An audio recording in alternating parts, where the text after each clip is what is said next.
October 5. நமது அனுதின மன்னா ஊழியங்களின் வாழ்த்துக்களுடன் இன்றைய நற்செய்தி. புறப்பட ஆயத்தம். இன்றைய வேத வாசிப்பு பிலிப்பியர் 1 அதிகாரம் வசனங்கள் 21 முதல் 30 வரை. கிறிஸ்து எனக்கு ஜீவன், சாவு எனக்கு ஆதாயம். ஆகிலும் சரீரத்தில் பிழைத்திருக்கிறதினாலே என் கிரியைக்கு பலன் உண்டாயிருப்பதால் நான் தெரிந்து கொள்ள வேண்டியது இன்னதென்று அறியேன். ஏனெனில் இவ்விரண்டினாலும் நான் நெருக்கப்படுகிறேன். தேகத்தை விட்டு பிரிந்து கிறிஸ்துவுடனே கூட இருக்க எனக்கு ஆசையுண்டு. அது அதிக நன்மையாயிருக்கும். அப்படியிருந்தும் நான் சரீரத்தில் தரித்திருப்பது உங்களுக்கு அதிக அவசியம். இந்த நிச்சயத்தை கொண்டிருந்து நான் மறுபடியும் உங்களிடத்தில் வருகிறதினால் என்னை குறித்து உங்களுடைய மகிழ்ச்சி கிறிஸ்து இயேசுவுக்குள் பெருகும்படிக்கு உங்கள் விசுவாசத்தின் வர்த்தனைக்காகவும் சந்தோஷத்துக்காகவும் நான் பிழைத்து உங்கள் அனைவரோடும் கூட இருப்பேன் என்று அறிந்திருக்கிறேன். நான் வந்து உங்களை கண்டாலும் நான் வராமல் இருந்தாலும் நீங்கள் ஒரே ஆவியிலே உறுதியாய் நின்று ஒரே ஆத்துமாவினாலே சுவிசேஷத்தின் விசுவாசத்திற்காக கூட போராடி எதிர்க்கிறவர்களால் ஒன்றிலும் மருளாதிருக்கிறீர்கள் என்று உங்களை குறித்து நான் கேள்விப்படும்படி எவ்விதத்திலும் நீங்கள் கிறிஸ்துவின் சுவிசேஷத்திற்கு பாத்திரராக மாத்திரம் நடந்து கொள்ளுங்கள். நீங்கள் மருளாதிருக்கிறது அவர்கள் கெட்டு போகிறதற்கும் நீங்கள் ரட்சிக்கப்படுகிறதற்கும் அத்தாட்சியாய் இருக்கிறது. இதுவும் தேவனுடைய செயலே. ஏனெனில் கிறிஸ்துவினிடத்தில் விசுவாசிக்கிறதற்கு மாத்திரமல்ல, அவர் நிமித்தமாக பாடுபடுகிறதற்கும் உங்களுக்கு அருளப்பட்டிருக்கிறது. நீங்கள் என்னிடத்திலே கண்டதும் எனக்கு உண்டென்று இப்பொழுது கேள்விப்படுகிறதுமான போராட்டமே உங்களுக்கும் உண்டு.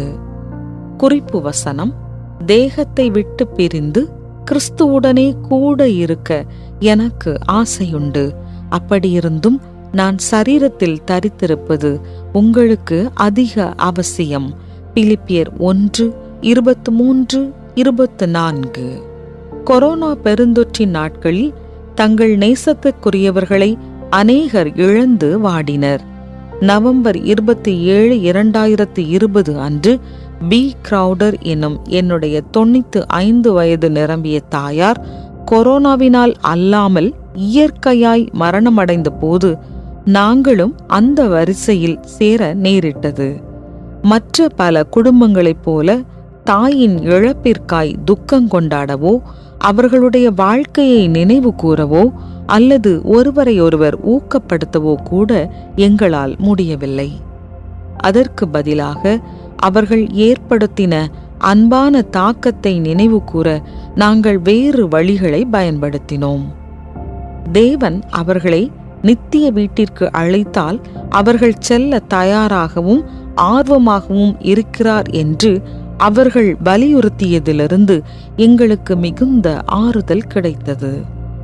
அவர்களுடைய அந்த நம்பிக்கை அவர்கள் எப்படிப்பட்ட வாழ்க்கை வாழ்ந்துள்ளார் என்பதற்கும் மரணத்தை எவ்வாறு எதிர்கொண்டார் என்பதற்கும் சான்றாக அமைந்தது. பவுல் மரணத்தை எதிர்கொள்ளும் போது, கிறிஸ்து எனக்கு ஜீவன், சாவு எனக்கு ஆதாயம். ஏனெனில் இவ்விரண்டினாலும் நான் நெருக்கப்படுகிறேன். தேகத்தை விட்டு பிரிந்து கிறிஸ்துவுடனே கூட இருக்க எனக்கு ஆசையுண்டு. அது அதிக நன்மையாயிருக்கும். அப்படியிருந்தும் நான் சரீரத்தில் தரித்திருப்பது உங்களுக்கு அதிக அவசியம் என்று சொல்லுகிறார். பவுல் பூமியில் தரித்திருந்து மற்றவர்களுக்கு உதவி செய்ய எண்ணினாலும் தேவன் அவரை தன்னுடைய நித்திய வீட்டில் சேர்த்து கொண்டார்.